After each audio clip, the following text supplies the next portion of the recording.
Hey! Let's try that again. Hey everybody, Steve the Historian, and I've had a very busy week, and I'm busy at work just plowing through notes for my next upcoming video that I was never going to get done in time to publish this week. And so for a while I was thinking I wasn't going to post anything, but I've had this certain little side project that I'm just like, I'll get to this at some point, but I just never really quite got there. And so I thought, why not just do it today? And so what I'm going to do today is bring you a few stories that I've just stumbled upon. None of them were stories I was ever actively searching for.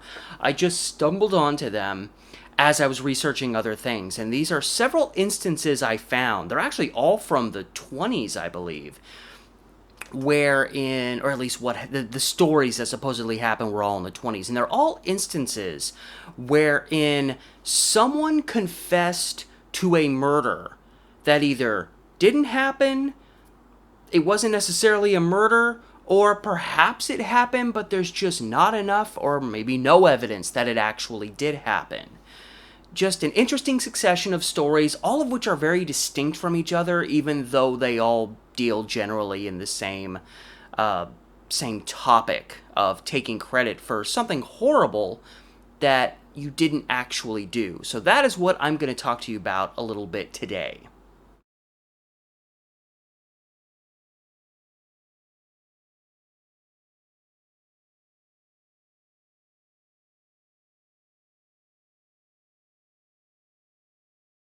So there's many reasons why, there's a whole psychology to it, why someone would take credit for any kind of horrible crime, murder being one of the worst ones you can do. There's many reasons why someone might do that. Attention, there's some interesting point they're trying to make, some agenda they're trying to push. And obviously, mental health issues can play a major part in this, as well as possibly suffering from the effects of narcotics, drug addiction, alcoholism. Things that might lead you to do things you wouldn't otherwise do. And in the realm of mental illness, some people, I mean, they have no idea what's going on around them. They struggle differentiating between fact and fiction, reality and fantasy. And so sometimes you can have people that are convinced in their own minds that they're responsible for something they had absolutely no role in. And then drifting over to the realm of possible addiction. If people are, affected enough by whatever stimulant they may be using, it's possible that they could think that they have been responsible for things they never did. And what's interesting is a lot of times, like say someone stumbles in drunk one day and says, I killed this person. Most of the time you're going to be like, oh, sure you did. And then you're going to, probably just lock them up for public drunkenness for the night. And when they wake up the next morning, they'll probably wake up and be like, oh my God, how the hell did I get here? And then the authorities will tell them of the story that they presented the night before. Now, that by no means suggests that if somebody is drunk that they can't possibly be telling the truth. In fact, alcohol in particular often tends to bring more truth out of people, more truth than they would generally like to come out. I remember when I was doing my This Day in History series a few years ago, where each day I would just cover a story from some point in history that happened on that same date. And I found a story about a guy who stumbled drunk out of his mind into a police precinct and took credit for this massive fire that happened. And they're like, yeah, sure, whatever, lock him up for the night. But the details he gave were surprisingly specific and just enough for authorities to kind of take a glance and see if maybe there was something to this. And in the end, they actually found out that this guy was actually giving very specific details about an actual fire that had happened. This guy was completely telling the truth. He had set that fire. So there's a lot of possible reasons why someone might take responsibility for a crime they weren't responsible for. And in at least one instance in this video, there is a story of a man who did actually kill someone, but it was deemed to not be murder. So I'm actually going to start with a story that I covered a couple years ago in a video that I did discussing the many crimes, deaths tied to the Columbia Slough, which is to the north and northeast portions of Portland. And I told the story there briefly of a man named Fred Hallstrom, who went to the authorities with this wild story about how his early morning hours went on April 11th, 1927. During those early morning hours, a man living near Salmon Creek in Washington, just past Vancouver, north of Portland, the whole Portland metro area, this farmer is woken up by a man who's in a pretty shabby state, little haggard, little stressed out looking, and this man tells this farmer that he's just broken free from his car, that he had been strapped to his front seat by three men who then left the area and just left them there strapped in his car. Probably figured at some point he would manage to break free, but for the time they needed him to not be able to move around, because by this man's explanation of the things that happened that led up to that moment, these guys were up to no good, and they didn't want this guy to immediately get to the police. This man was Fred Hallstrom. And in the early morning hours of April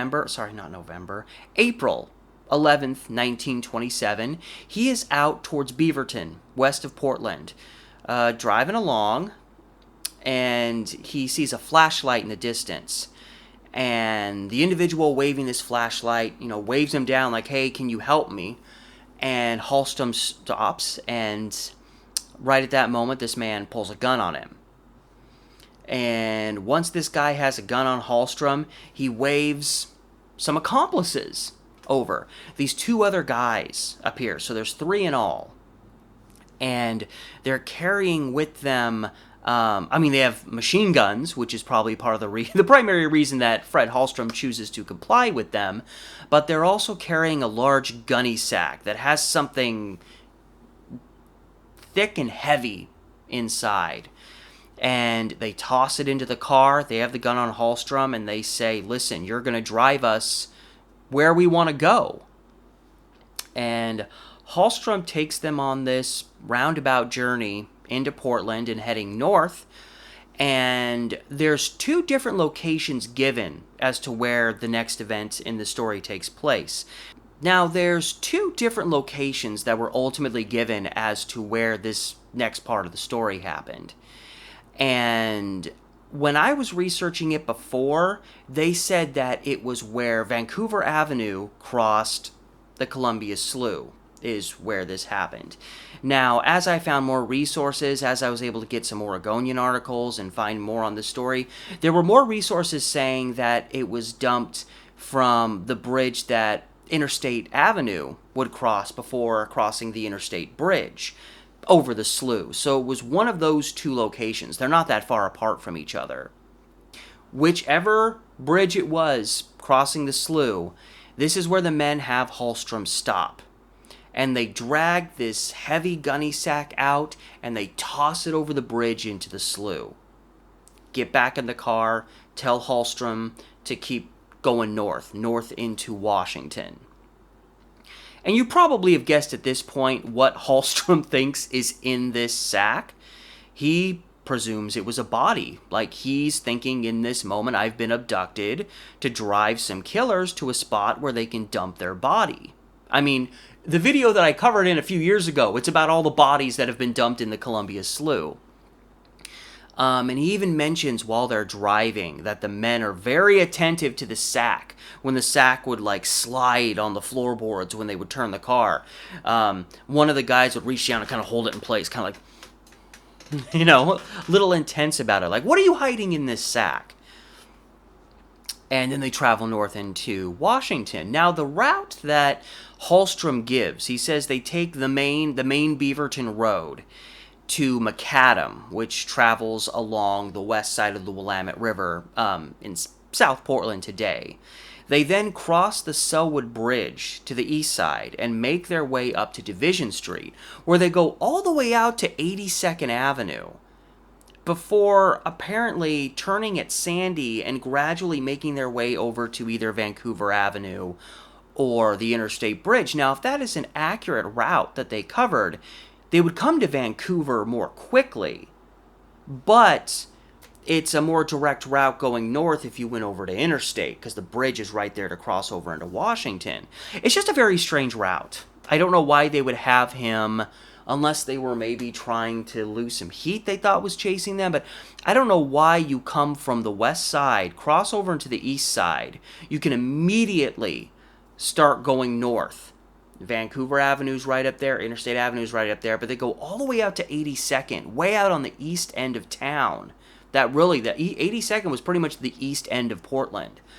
And then they veer back northwest and eventually dump this sack and cross the river.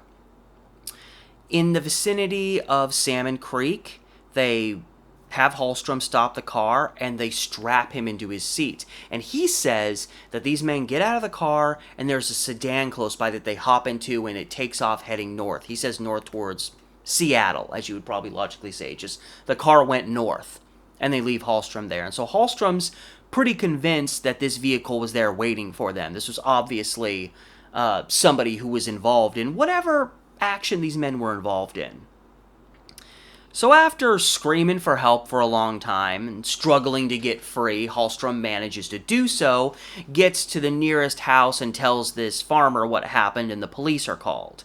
So Hallstrom has a sit down, talks to the police for hours over the next day or so, because the story it's very strange, but it's not completely outlandish. If these guys are a couple of crooks, highwaymen, and they've killed someone and they want to get rid of the body, and they maybe don't have a car, maybe they did have a car and it broke down, they hail down this guy, it's the middle of the night, they got a gun on him, Hallstrom's not going to do anything stupid, unless he's pushed to a desperate state, and then he stops over a slough and these guys toss a sack full of something into the water. Obviously, it wasn't loot they'd stolen. Why would you throw a bunch of cash you just got into a slough and just watch it wash away? And then ditch this guy way north of there and then get in another car and keep going north. Like, whatever they tossed into the slough, it's something they clearly wanted to get rid of. So the police hear Hallstrom's story, and they start to investigate it, and they send people out to search the slough left and right, find any evidence that there's anything to back this story. And this is where things start to come apart. Now, I'm calling this a video about murders that didn't happen. Now, technically, some of these stories, the murder might have happened, there's just no actual evidence. And that was Hallstrom's problem, was he couldn't fully prove that what happened happened. Now, people did hear him screaming when he was presumably strapped to his seat in his car, and this farmer came forward and was like, yeah, he came to my door and told me this same story right away. So unless this guy was really trying to get some attention and really plan this thing out in advance, this seems to vindicate his story. And when he took officers, along the route, this is where I picked him up, this is where he drove, this is where we dropped the sack off, this is where we continued on into Washington, authorities did notice in the general area where he said these men picked him up that there was a place near the road where the grass had been all matted down, like something heavy was just sitting on it right there. So you ponder, what was that? The gunny sack, perhaps, just sitting there while they're trying to get a car to stop for them. But other than that, they couldn't find anything to validate Hallstrom's story. They searched the slough up and down, found nothing, had no idea who these men were, didn't know where they were going. If they were responsible for a crime, the authorities don't know what that crime was. They can't even fully validate that there was a body in this sack, because all they have is Fred Hallstrom saying, I'm pretty sure it was a body in there. But, if you see a cold white hand slip out of the bag, that's one thing.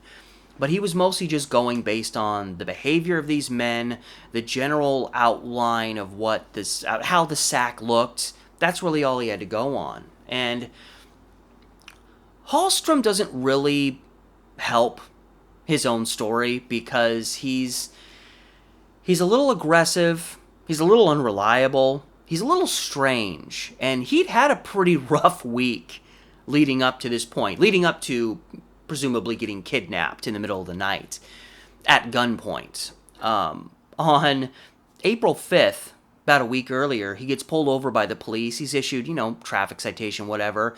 He gets mad, kind of throws a fit and says, well, keep the damn truck. The same truck he would, by his account, drive these men around town in later on. He says, the hell, keep the truck. And he storms off. And then eventually he comes back the next day to get his truck back. And it's just like, why was that the response you gave? Why would you just leave your truck behind just because they were issuing you a citation? I know people get pissed when they get citations, and sometimes they get a little too angry. But why would you get out and angrily leave your car behind? They weren't even going to tow his car or anything. They were just citing him. He could have taken the citation, driven home, and gotten pissed then. And then, just right after this, in between getting cited and getting kidnapped, there was a string of home robberies that were happening. And Fred Hallstrom claims to have been a victim of that someone broke into his house in the middle of the night. He heard them rustling around, runs downstairs, encounters somebody with a gun, and fortunately for him, whoever they were, upon seeing the residents of the home there, ran off. And Hallstrom said it was a pretty tall guy. But yeah, in just a matter of a couple of days, he gets his home robbed, gets a gun pulled on him. Then a few days later, gets a gun pulled on him by 3 men who may be trying to get rid of a body. So he was having a hard week, if any of this was true. And authorities even started questioning whether this home invasion was true. There were some home robberies reported generally in the vicinity of where Hallstrom lived, but they didn't know for certain whether this had actually happened at his home. And the funny thing is, he starts to infer that whoever he saw in his home, he said that it looked a lot like one of the guys that stopped me that night. And in fact, when the officers finally flat out asked him, do you think he was one of them? Hallstrom says, you know what? Yeah, I think he was. So this starts getting really difficult to believe. And it seems like this guy's using this one other event to try to help bolster this other event, because by this point, he's been talked to by the police for hours. They're not really buying his story, and he will not let up on it, no matter what they say. They're like, you know what, we don't believe you. We haven't found anything. We got no evidence. Even if we were inclined to believe you, we have nothing here. And until we find something, we're going to just have to sit on it. And he is just he's just incensed. He's like, this abso-frickin-lutely happened. Absolutely.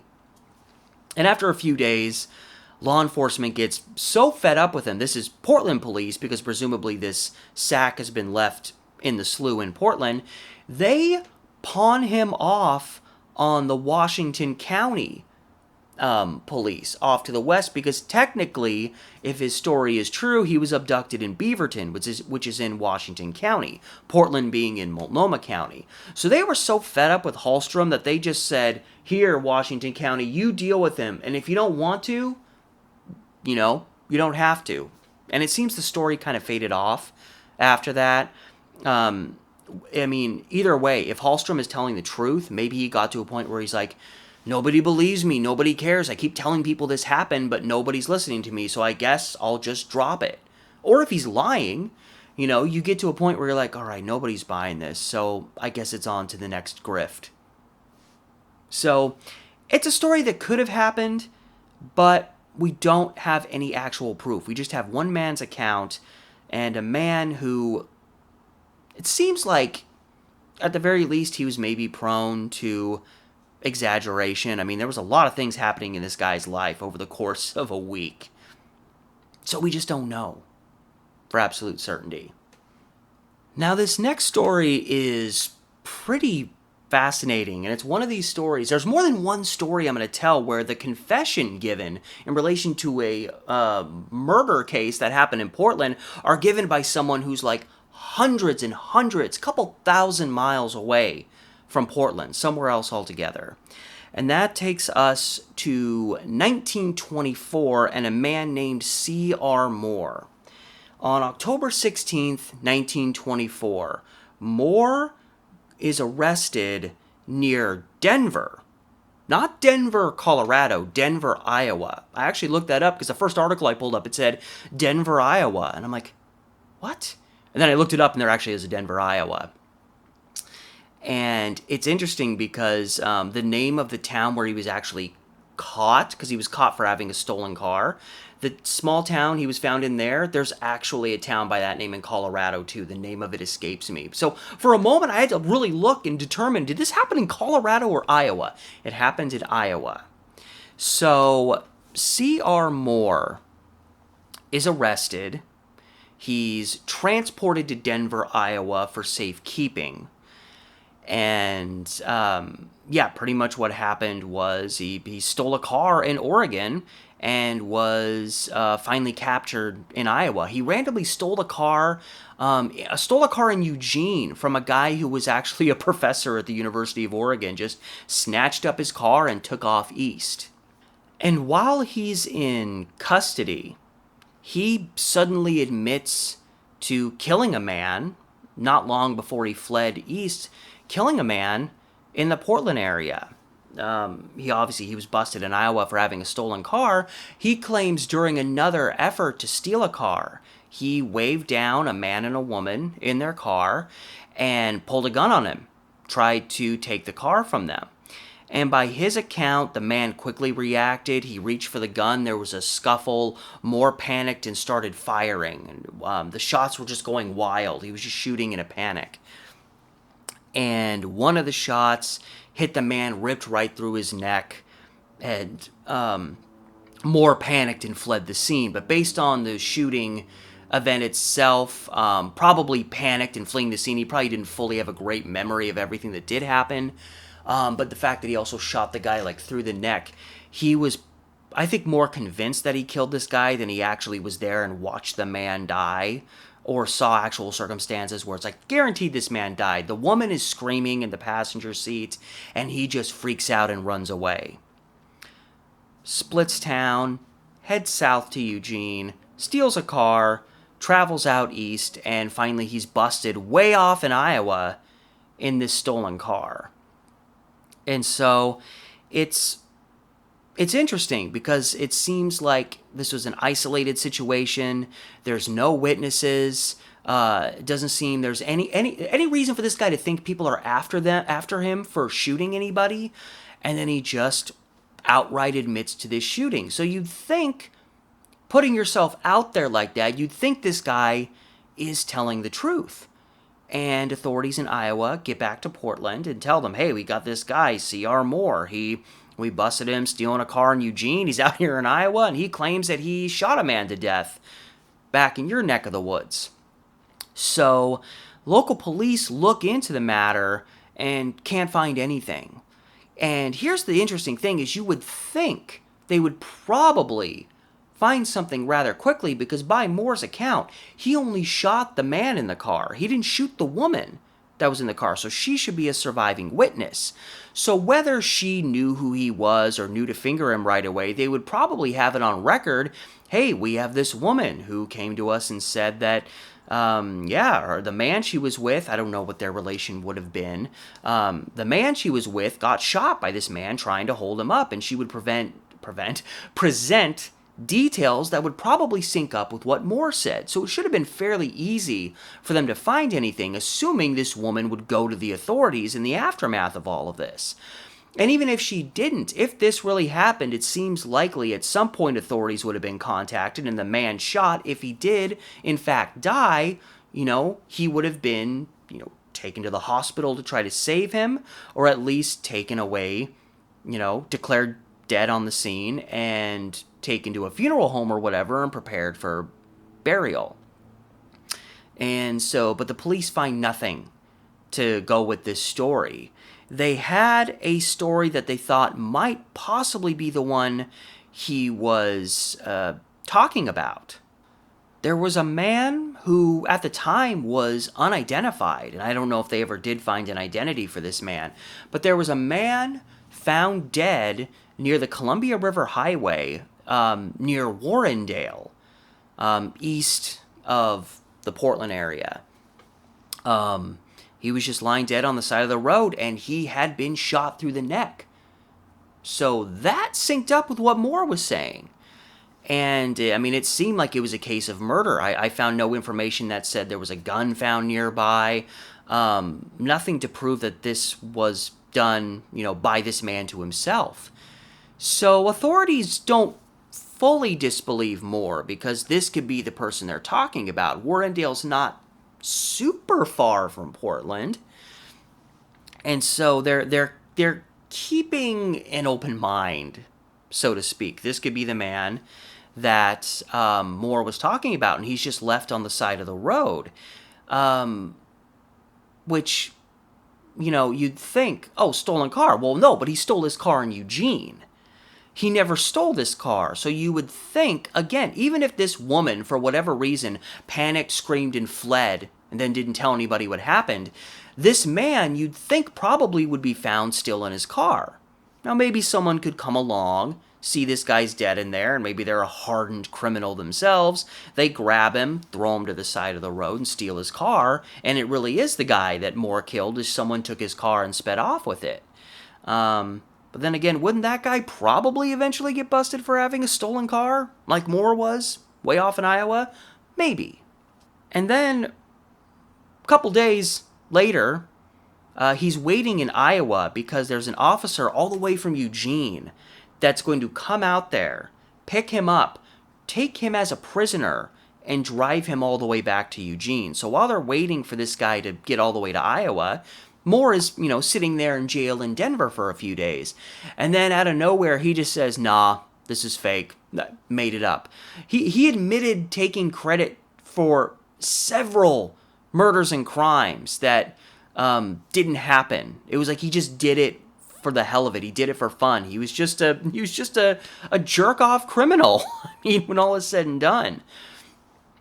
And he mixed up his family in this. He had a wife and kids who were with him in Iowa. So they had obviously come with him out east to Iowa in this stolen car. So either the kids, the kids are young. They're maybe not going to understand what's going on. Even if they did, they're kids. You can't really hold them accountable. But either his wife knew this was a stolen car they were in, which makes her complicit, or she had a very naive willingness to believe whatever BS story Moore gave to her about how he suddenly came into possession of this random car.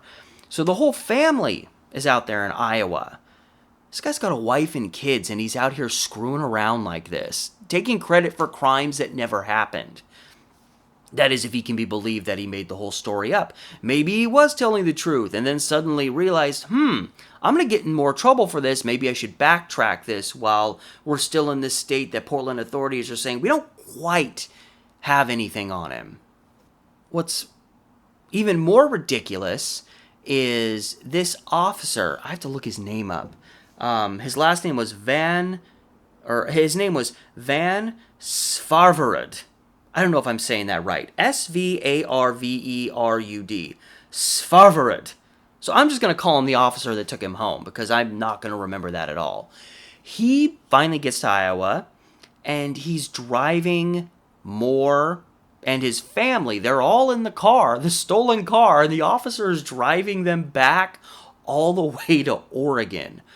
What an awkward, 2,000-mile drive. And partway there, Moore has somehow gotten his hands on a wrench that he's managed to hide, and in the midst of them traveling back west, he attacks and beats the officer with it. Presumably while the officer is driving, which is reckless in and of itself, but he starts beating an officer in front of his wife and kids.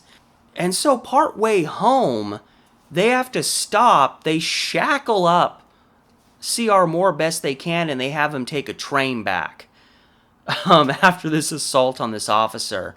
And him and his wife claim that this officer had, it was involved in coaxing this confession out of him, which doesn't make any sense, because it's like he said it, and then he takes it back, and then he openly admits to doing this all the time, taking credit for crimes he didn't commit.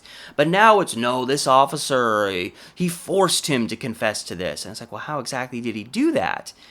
because he confessed to the crime shortly after being taken to Iowa. The officer wasn't even there yet. So the only people that could have coaxed this out of him were local authorities. Perhaps on the officer's behalf, but still. And they claimed that this officer said horrible things. They said he was going to take their kids and put them in an orphanage if he didn't confess. And back during this time, police officers did some pretty horrible things to get the results they wanted. But it was also extremely common for criminals to make up this laundry list of just wild, insane things that officers said they were going to do to them if they didn't confess to something. And this guy Moore is, he's already got a well-established criminal record. He's randomly taking credit for crimes. He attacks the officer who's taking him back to Eugene. I mean, he's not the most reliable innocent victim in this case. Maybe what he was saying about this officer was totally true, but how can we honestly believe anything this guy is saying at this point when literally the only reason I'm talking about him right now is because he made something up? So, presumably they got Moore back to Eugene and got him locked up, and he's had added charges. It seems like for the most part, he mostly just had stealing a car, but now he has more charges added to that. And that is the story of C.R. Moore. And this next one's probably the one story I'm going to cover where I actually need to probably reference my notes a time or two. This was a story that I literally found the article, one article about it. I was like, this could be interesting. Took a snippet, stored it on my computer. It's been sitting there for like 2 or 3 years. And then I came back. I'm just kind of going through articles I had, and I found this one. And I was like, oh, this actually fits in to this video I eventually want to do that is about people taking credit for murders that may or may not have happened. And this ties into what was an unsolved bank robbery in California, small town Byron, California. The bank in this town in January 1920 was robbed by this kind of roaming gang. It was known that there was 3 men involved and 2 women altogether. And this bank is robbed. They come away with this loot, and it's obviously one of these aggressive, grungy, violent, the kind of gangs you don't want to encounter. If you see them committing a crime, run and hide, because if they see you, they're not going to leave a witness behind. That's the kind of feel I get from this gang. Because it was said that even after they pulled this job, after this brief argument over how they were going to divvy up the money, the head of the gang just shot one of the other gang members, killed him right on the spot. Now, this is probably just one of many crimes that this gang was involved in, because clearly they were pretty proficient at this. And this bank robbery sits unsolved for a long time. There really wasn't a whole lot to go on back when it happened. And as the years go by, there's less and less to go on.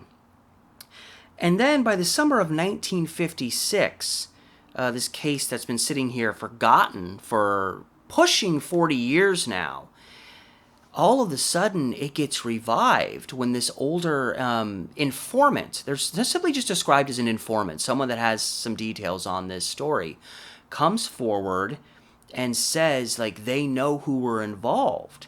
And they say specifically the 2 of the 3 men that survived this, other than the one that was gunned down, both of them at this point were well-established businessmen.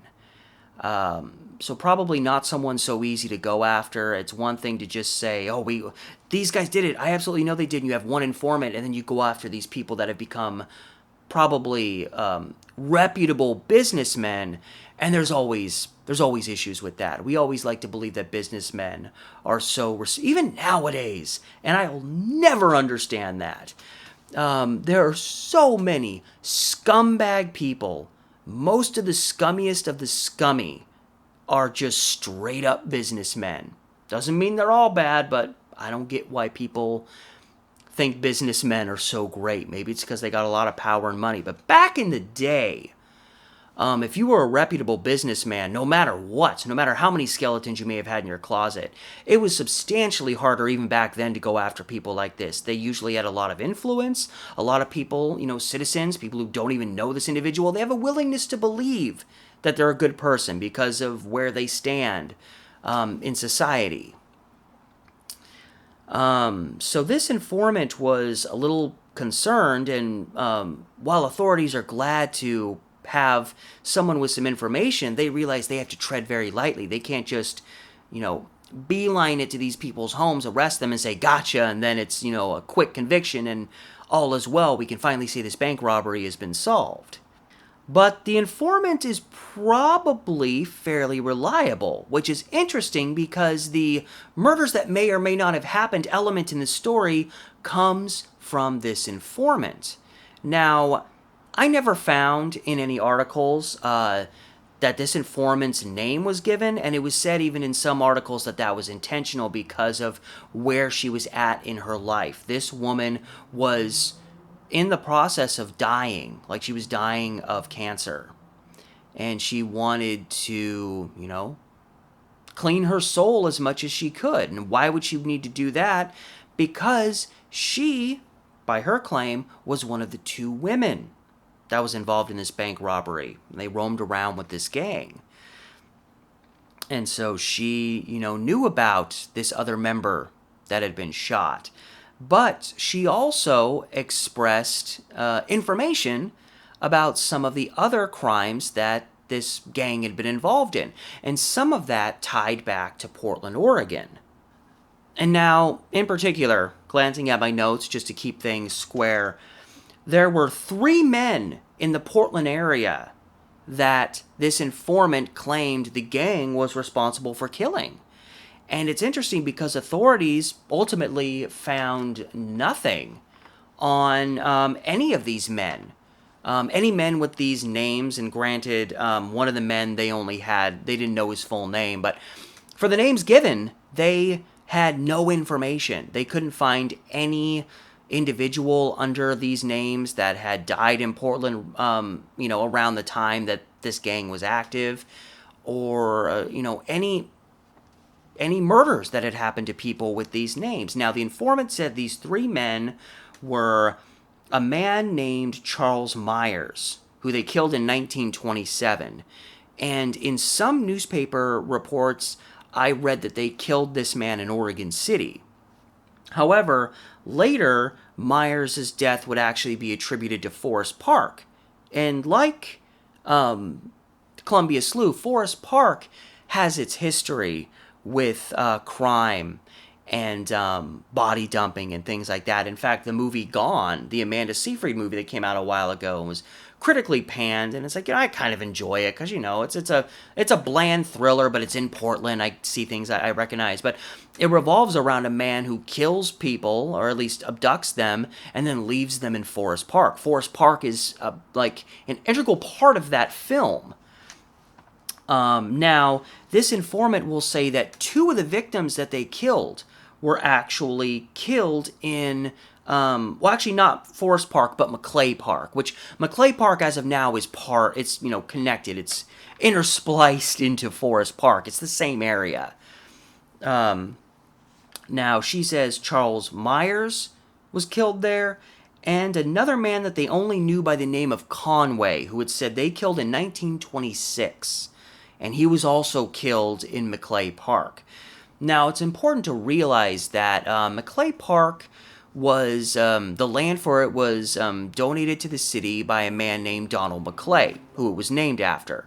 But for many, many years, this park was barely accessible. And I think in the 20s, a man took it upon himself to build a trail through there for the people because it was so hard to get around. And so even by this time in the mid to late 20s, lots of Maclay Park was not easy to traverse. So it did kind of make sense that you might take someone here to kill them, or at the very least to get rid of their body somewhere in the brush. They could easily seclude a body, and it was unlikely at the time that someone would just stumble onto it by accident. And the third man is a man that they say was named Albert Decker, which actually, I'm pretty sure that was the name of an actor in LA who died in a kind of disturbing way that if I went into details on it in this video, it might get it ad restricted. But anyway, yeah, so they say, and they also killed a man named Albert Decker. Now, I didn't find a date given for when he was killed, whether it was 20, it was probably around 1926, 1927, if that lines up with these other deaths. And they also said, or the informant also said, that there was another man that they killed in California. Now, authorities, as I mentioned before, authorities looked into this, found nothing. Nothing that could be definitively tied to what this informant was saying. And now, granted, if she is telling the truth that two of these men they killed were left in Forest Park, or Maclay Park / Forest Park, if they hid these bodies well enough, it is very possible that they would have never been found. I've talked about, and I've said this, and I've had people say, like, there's no way, there's too many people there, somebody would have seen something. And I'm like, you obviously haven't walked all of Forest Park and seen how vast it is, and how much of it is, like, practically inaccessible. I've always said that I feel like Kyron Horman was left in Forest Park somewhere. That has been, it's like I feel it in my soul. Obviously, I don't have any proof, but I've felt that for years. Now, Maclay Park is only a part, again, of Forest Park, but you have a lot of land, you have a lot of hills, you have a lot of space that even today is difficult to traverse, and most people wouldn't even bother trying. Back in the 20s, it was substantially more so. It was extremely difficult to get there. In fact, when they built the famous Witch's Castle, which was originally primarily built as a restroom, which was a couple years after these deaths supposedly happened, they were criticized for where they put it, because they put it kind of in the heart of where the park was. And it was so desolate out there that a lot of the building materials they had to have sent down on a line from, I believe, Cornell Road up above, because they couldn't, like, transport it there using, like, a truck or anything. It was so desolate. And if you walk from the entrance of Maclay Park to Witch's Castle, it's not that far. So if these guys went a ways into Maclay Park in the 1920s, I fully could see them leaving two bodies there and those bodies never being found. So this could be two murders that actually did happen, and the police have nothing to go on because they never found them. And you could say, like, well, if these guys were locals, though, wouldn't somebody have noticed that they'd gone missing or something like that? But maybe these guys weren't locals. And if they weren't locals, then the police wouldn't even necessarily know that they were in town, which means they wouldn't know they're here, they wouldn't know to look for them, nobody's found them. It's possible that Mr. Myers and Mr. Conway, maybe they really were killed and left out in the park. Now, in the case of Albert Decker, it's a little bit more dramatic.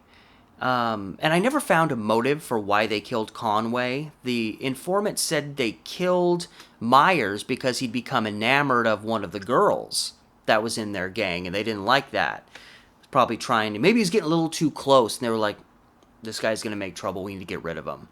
Now, in the case of Albert Decker, they say that, I keep saying they, this one informant says that apparently he knew too much about what was going on with them, and to get rid of him, they threw him off the roof of a penthouse in Vancouver, Washington, just across the river from Portland, and that's how they got rid of Albert Decker. So, while I could, again, possibly see these other two guys turning up dead and the authorities not knowing about it and the bodies never being found, if this was in the middle of Vancouver, Washington, in the case of Mr. Decker, and he's just thrown off of a penthouse, unless they did that, quickly picked up the body and then stashed it somewhere more secluded, you'd think somebody would have seen that. If they split the scene, the body would have been found.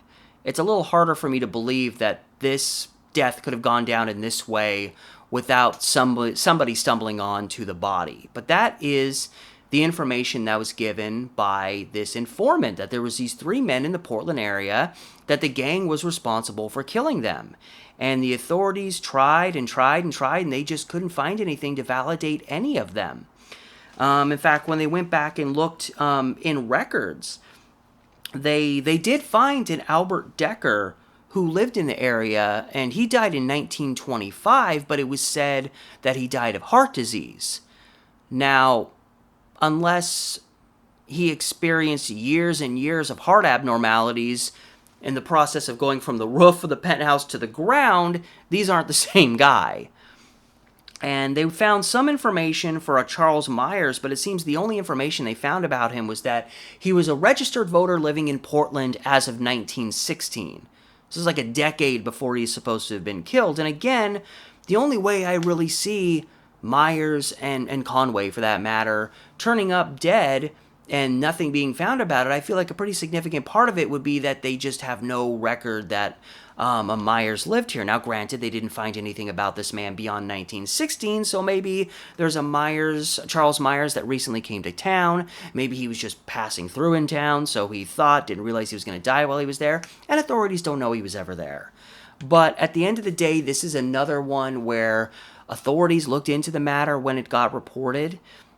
They just never found anything. And so, relatively fast, while investigators were still diving into and trying to figure out what to do about this old 1920 bank robbery, the mystery, the mystique of these three men that were supposedly killed in the Portland area gradually faded off. There just wasn't anything more to say about it because they didn't have any proof. And it's one of these things where I kept searching the names well on into the future to see if anything popped up, and even I found nothing. There's unfortunately nothing to truly validate the claims of this informant, even though under the circumstances she was living. I mean, here's someone who's openly taking credit, at least for being involved in all of these crimes, and she's coming to the end of her life, so she doesn't really have a lot of reason to lie to authorities. So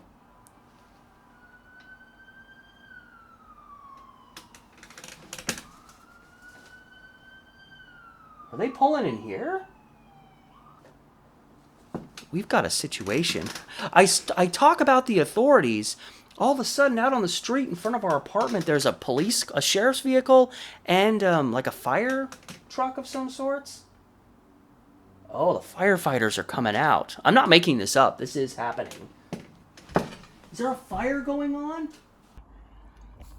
Just in case you think I'm making this up.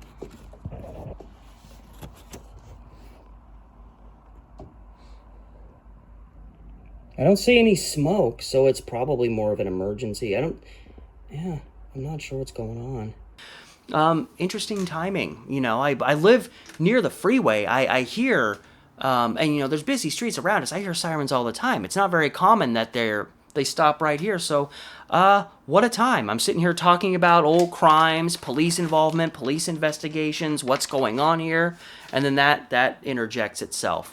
And it's a decent timing because it's kind of a break because I'm ready to go on to actually the last two cases that I'm going to cover, and I actually discovered these at the same time.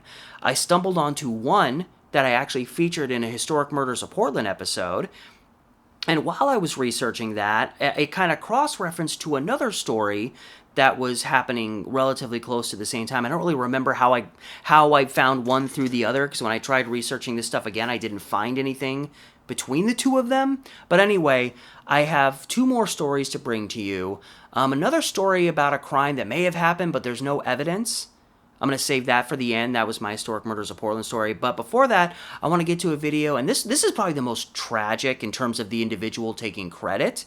Because to this point, we've just got potentially some mildly unhinged people, some criminals apparently looking for a good laugh, and then just possible gangs tossing bodies into sloughs and slaying people in cities and committing bank robberies. But we have another story here that this is the one story where the individual that the story centers around did actually kill somebody, but it was deemed to not be murder. So September 8th, 1926, a guy by the name of George Varlissa, if I'm pronouncing that right, Varlissa, Varlissa, he wanders into a police station in Cleveland, Ohio, and confesses to having committed a murder in Portland roughly 3 years earlier. And he said the guilt had just been nipping at him ever since. It was so bad, the guy couldn't sleep. So he was just desperate. And so he wandered in to this station in Ohio to admit to a crime he committed in Portland. So quickly authorities contact those back on the West Coast and say, hey, we got this guy, George Varlissa. Do you know of... and apparently he admitted to... he admitted, like, the name of the person he killed, and I'm wondering if maybe this is where the confusion was for a little while, because the name that was originally given in early, initial little blips that were put in newspapers about this, it said that Varlissa admitted to killing someone named Mikhail or Michael Parch in Portland. That was the name he gave the victim. So you'd think Portland authorities would be able to figure this out pretty quickly. Do they have a guy by this name? Was he killed in Portland recently? Or do they want somebody on that crime? If they do, maybe they've got maybe they've got someone here. But local law enforcement looks into this George Varlissa and don't find anything. So local authorities in Cleveland, upon noting that Varlissa is also a vagrant in town, they actually charge him and jail him for the night for vagrancy. But they're not holding him for anything else because apparently he's not wanted in Portland. And if he's not wanted in Portland and he's claimed to have committed a crime in Portland, what are you going to do? But after a day or so, local authorities think they've figured out who George Varlissa is. And they think he's actually a man named George Vlisak. Vlisak. And George Vlisak actually killed somebody on November 26th, 1922. So just a little less than 4 years before our Mr. Varlissa goes into a station in Cleveland and says, about 3 years ago, I killed someone and it's been eating me up inside. So local law enforcement is pretty convinced that this is actually Vlisak, who is in Cleveland and taking credit for this crime. And I even saw in at least one article that apparently Vlisak had another name. I don't know which one. There could be one that's just wrong. I don't know which ones are aliases and which ones are the real thing. But there was when they started connecting George Varlissa with this Vlisak name, there was also at least one article I found where they said his name was Steve Valanche. So at the end of the day, I don't know. I mean, it seems like it's likely his last name at least started with a V. We can probably at least guarantee that.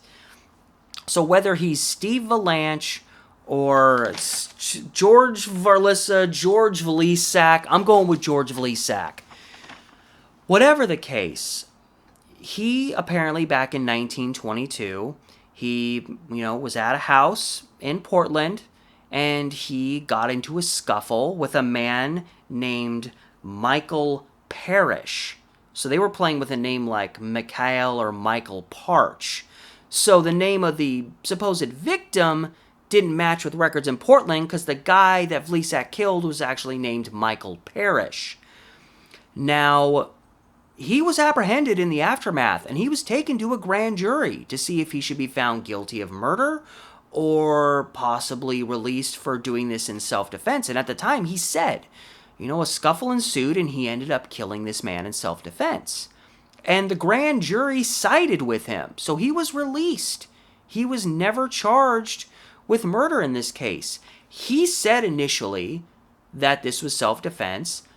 Grand jury went with it. Nobody tried him afterward. Everybody in 1922 believed George Vlisak, or Steve Valanche, whatever, was innocent of murder in this case, that it was self-defense. So when you see that, it kind of puts the possible state of this man's mental health maybe into greater perspective by 1926, a few years later. Some people, if you kill someone, even if it's absolutely self-defense, they can't live with the fact that they killed someone. And it seems like this guy could just never get over it. And he was so tormented by it that literally years later, he wanted police in another city altogether. He walked in to a station and he was just like, please take me, arrest me, punish me, hold me accountable for this murder I committed. Now, that being said, There is the slight possibility that, I mean, the details seem to line up pretty well. There's the slight possibility, I'll just say it for the sake of full objectivity, George Verlissa and George Vlisak, aka Steve Valanche, may not be the same person. But considering the fact that he gave his name as George Verlissa, which is very close to George Vlisak, he claimed to have committed a murder about 3 years earlier, and he killed a man in self-defense a little more than 3 years earlier. He said he did it in Portland. This crime happened in Portland. It's a stretch to say that they're not the same person. I just wanted to throw that out there. So that was another instance where, I mean, once they determined Varlissa, Vlisak, same person, it was like, okay, well, this is done. We don't want him on anything. He was let go by a grand jury. You know, we're not going to punish this guy because he wants to be punished. Now, he did do a night in jail for vagrancy, and that's all the information I found out about him. So once he was let go, after that, no clue what happened to George Varlissa, aka Vlisak. And that is a story I just stumbled onto while finding information. When I was doing my Historic Murders of Portland series, I literally was just looking up general murders in Portland, Portland murder, you know, general search terms that would bring up cases pre-1940. And I stumbled onto a story from the late 20s. And, you know, as I found each story, I would take down general information, where it happened, the names of the people involved, and then I would come back and do a mass search using all those terms to find whatever I could about that specific case. And that is where I stumbled onto the claimed murder, final story I'll be covering here, of a man named Frederick Johnson. And when I was looking up the information about him, that's when I randomly stumbled onto George Varlissa's story. And they happened relatively close. He claimed this murder in 1926, and Frederick Johnson is another story where the person claiming responsibility didn't come out immediately. They actually came out sometime later. So in late March 1928, an 18-year-old woman in Los Angeles, California, appears at a police station and admits to being involved in a murder. That being the murder of this Frederick Johnson, who's apparently a fisherman, that was his profession, who lived in Seattle, Washington. Now, this young woman was named Henrietta Rebecca Nelson. And she claims that she got mixed up with this guy named George Howard. And George Howard was nothing but trouble. Long-term criminal. And she claims that she ended up with this guy. Don't really know exactly how they connected. But she was with him while they went on this just mad string of crimes where they were mostly robbing places, you know, service stations, things like that, but they were just on this major crime spree. And in the middle of this, George Howard has it out for Frederick Johnson. Now, according to Henrietta Nelson, Howard is pissed at Johnson because he loaned Johnson money and Johnson is yet to pay him back. So he's pissed, and because Howard is apparently this just demented, criminal, psychotic lunatic, he's not going to just call him up, track him down, say, "Hey, Frederick, where's my money?" He's like, I'm going to, like, they start, like, tracking this guy. And it's interesting because there's a story very similar to this that actually involves another guy named Johnson that I've covered in another Historic Murders of Portland episode, and in the story I did about the history of the Grand Central Hotel that once stood in today's Old Town Chinatown. There was a guy named William Johnson who was killed, I believe, in 1910 by a man who was traveling around with a woman. And they tracked him from Seattle, Washington, down to Portland. And when they got here, the guy killed the man and then ended up, you know, they eventually ended up getting caught because they decided to loiter in Portland for a while. And they actually eventually got caught. So there's some similarities there because now, several years later, It's February 1927. Henrietta Nelson is traveling around with George Howard, and they are tracking Frederick Johnson, who comes from Seattle down to Portland. And it's Valentine's Day, Day of Love, Valentine's Day 1927. They're trying to find Mr. Johnson in downtown Portland. It's a little bit of a needle in a haystack story. They're searching around for him. They're searching. They can't find him anywhere. So they go into this bar, and they're just sitting there having some drinks, probably like, what are we going to do? Hope we find this guy. And according to Nelson, she looks out the window and just by chance, how convenient, sees Frederick Johnson walking by. So she's like, hey, he's here. He's like right there. So they quickly leave, and Nelson tracks down Johnson first, asks her to come along with him. And he agrees to, and they end up encountering George Howard in the vicinity of the Circle Theater, which stood along 4th Avenue just off of Alder. This is where the issues start to happen in Miss Nelson's story. She claims that they force Frederick Johnson into this alley by the theater.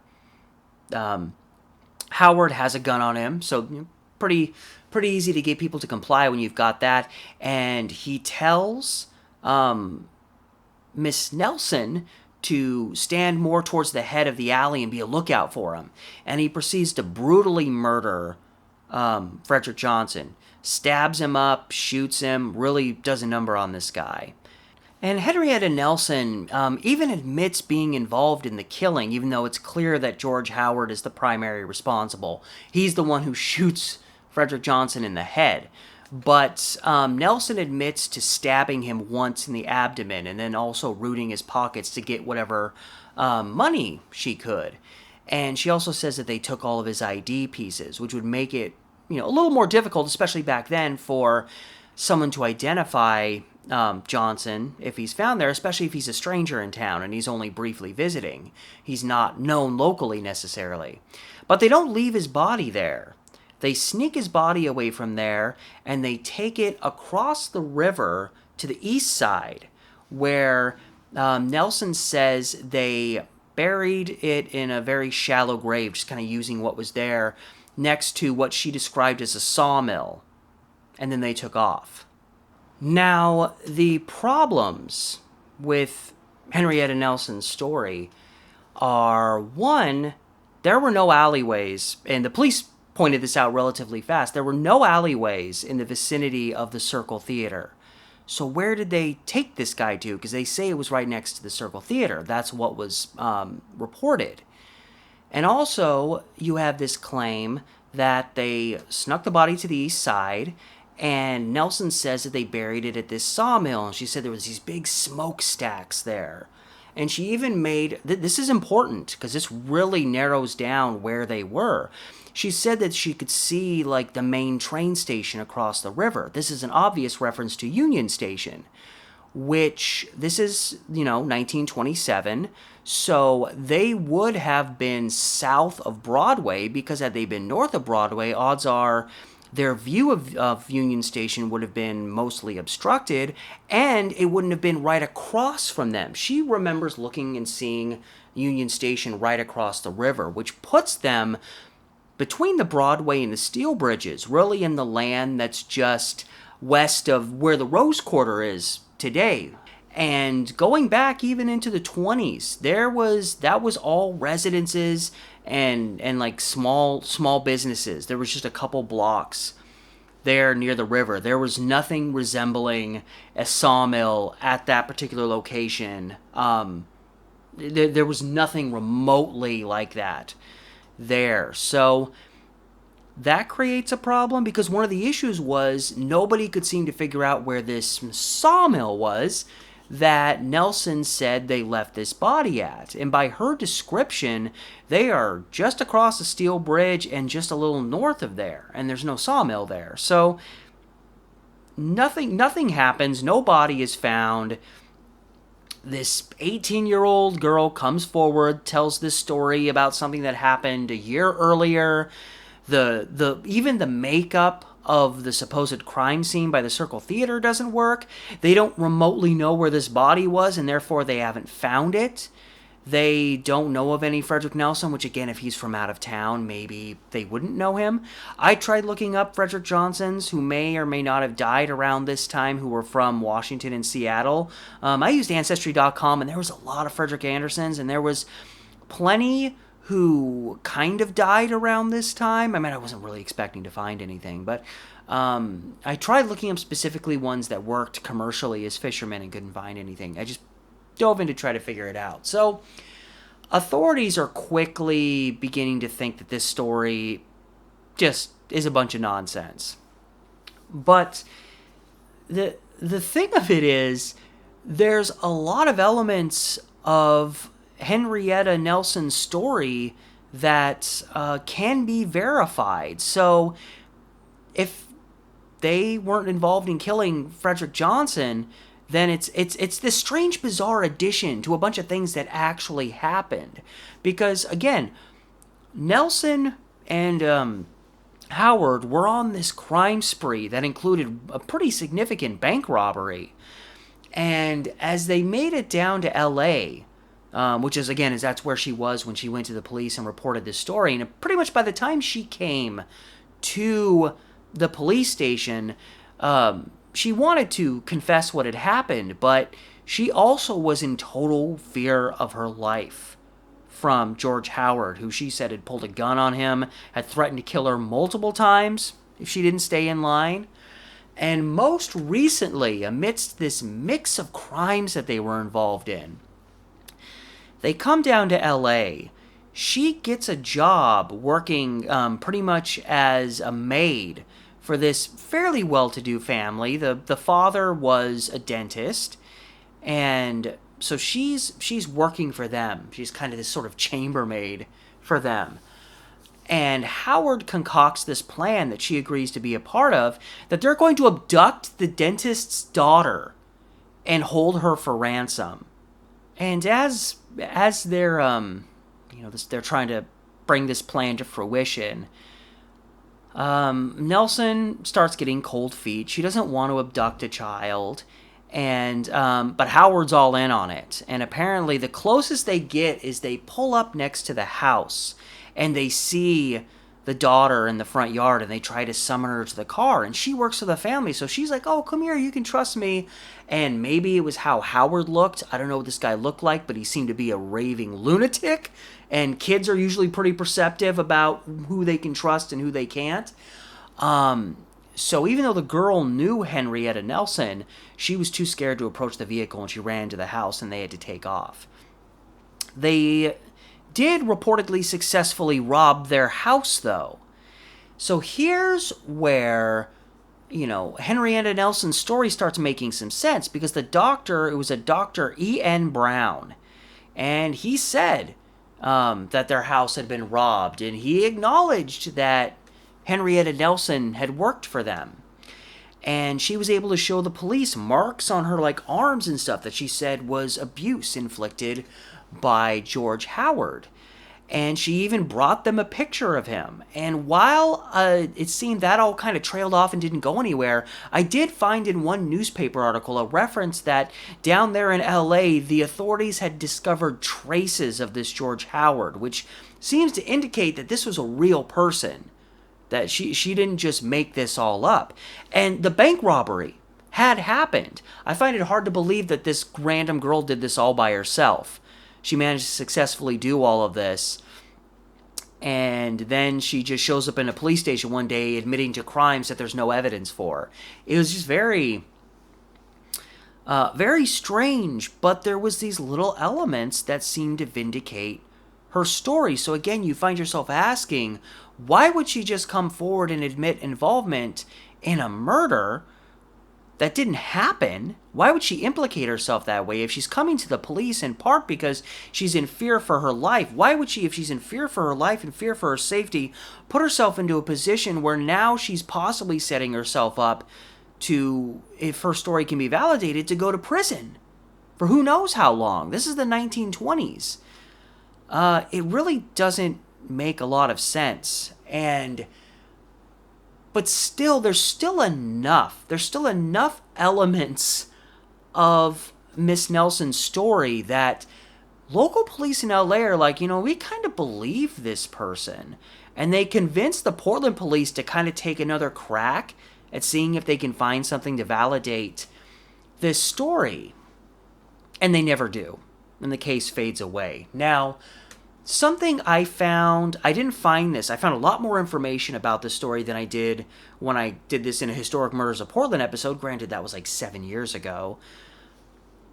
But one thing I found that I didn't know then, because this was the two biggest issues in Henrietta Nelson's story that they killed this Frederick Johnson guy, was the way she described the area, this alley next to the Circle Theater, didn't fit. And then obviously they couldn't figure out where this body was left. They couldn't find the body. That remains kind of an issue. And perhaps what Henrietta Nelson said was perhaps maybe a little bit taken out of context, or maybe it was misunderstood. And that might explain that they weren't right across from Union Station. Remember, maybe they were traveling north, and she remembered seeing Union Station across the river as they were going to another location further north. Because as you go further and deeper into like the Albina area, you start having more mills and factories, and there's the big railroad yards there, and there's there's things that she might have thought were sawmills, but just further north of there. But the reason I consider the possibility that maybe something she said in regards to where the body was left was misunderstood is because she would come out and say they misunderstood her story later on.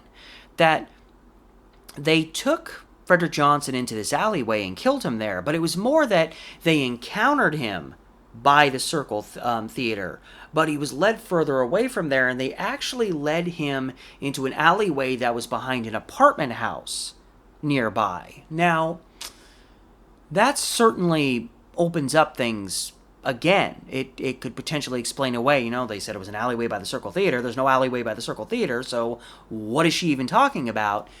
While it, certainly makes things interesting, there's still an issue that alleyways in Portland were not that common. Now, if there was an apartment house nearby, because this is the 20s, there was still lots of apartment houses, little hotels, rooming houses, peppered all over downtown around the commercial buildings. In fact, a lot of times some of them were just upstairs from businesses, so they were residential and commercial. So, there were a lot of places like that in downtown Portland that they could have snuck this man behind. But even if there was like little, spaces between those and other buildings, they weren't really alleyways so much.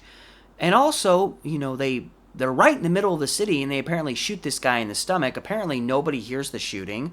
Obviously nobody witnesses it. They're able to kill this guy, then take him to a vehicle, wherever that was parked, and then drive him to the other side of the river and ditch the body. Nobody sees them picking up and moving the body. It's still, there's still quite a bit to be desired in this story, but again, there's these other elements of Henrietta Nelson's story that are fully verified or partially verified. So it leaves you wondering, why would she admit to this? When there was already this string of other crimes they'd committed. They'd committed a massive bank robbery. They'd contemplated and almost successfully pulled off kidnapping. Does she just want to make it look more dramatic than it was? Oh, we also murdered someone. That seems like a pretty serious thing to add to your story just to make it seem a little more dramatic, especially since it seems by this time she was trying so desperately to get away from that life. She was trying so desperately to get away from George Howard. It's a very strange story, and I really don't know what to think about it. I still feel like I lean more towards this never happened. but the way she stuck to it, the risk she was taking by admitting involvement in this, the facts that she told otherwise, like, I wonder if maybe she just had a really messed up, memory. And, our memory of things, we don't like to acknowledge the fact that as time passes, our memory of a lot of things, even significant things, potentially traumatic things, those memories tend to be a lot different than what we remember. I can't tell you how many times I thought I was here when this event happened, and then I realized later on I was here. So could it be that she had a really kind of distorted memory of something that did in fact happen in Portland? Maybe at one point they were near the circle when they were looking for Frederick Johnson, so she remembers the circle. I mean, and it actually happened in other places, and they really did ditch a body somewhere. She just didn't remember it properly. I don't know if I truly believe that, but it is possible. It's totally possible. But it ends up being another one of these, maybe it did or maybe it didn't, type stories in terms of the potential murder of some guy named Frederick Johnson. We don't even know if he existed. And those are the 5 stories. Again, didn't find them all at once. Never really went in looking for any of them specifically.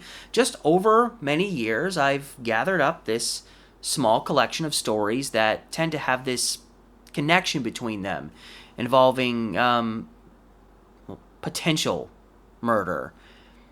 And I'm sure I'll stumble onto more in the future. And I'm sure possibly in the future I might do another video like this where I found individual stories that have some connection between all of them, but perhaps each one independently doesn't really lend itself to a whole video.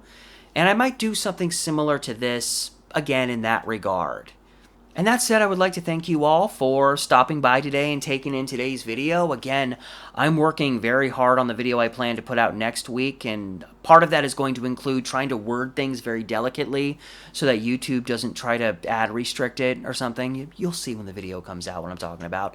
And I've been working continuously on that. I've got notes in front of me scattered all over my floor. I have like 30 pages of notes for that video. And I just for a while just didn't think I was going to get around to anything. And then I suddenly remembered today, like, hey, I've got some papers. I have the essence of a video idea that I'm probably going to want to do at some point or another. And so I figured, hey, I don't really have anything planned. I don't really want to go 2 full weeks without posting a video, even though my plan for now is to go back to posting on Saturdays, even though this is being posted on a Wednesday.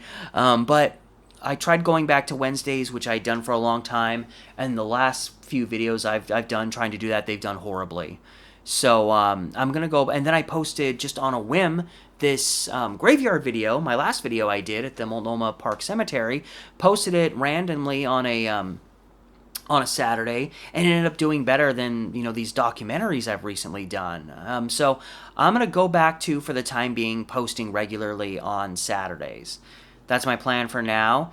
And yeah, so I was still able to put together a video, but I mean, where I stand right now, this will probably be the last one I put out on Wednesday for quite some time. Who knows what the future holds, though. So, all of that said, I would like to thank you all for stopping by. Really appreciate it. Hope you enjoyed today's just sit down and chat sort of video. And if you're new to the channel, I hope you stick around. I hope you watch one of the 1,000 videos I have on my channel by this point. I've been doing this now for almost a decade. And beyond that, if you want to help my channel out, you can leave the video a like, subscribe if you haven't done that yet, share it around if you so choose. And most important, I've been experiencing some growth recently on my Patreon, and I'm trying to find a way to post there more frequently. But if you want to help me out that way, the link to my Patreon is in the description with this video. So all that said, thank you one more time for stopping by and watching today's video. I hope you enjoyed it. Until next time, this has been Steve the Historian.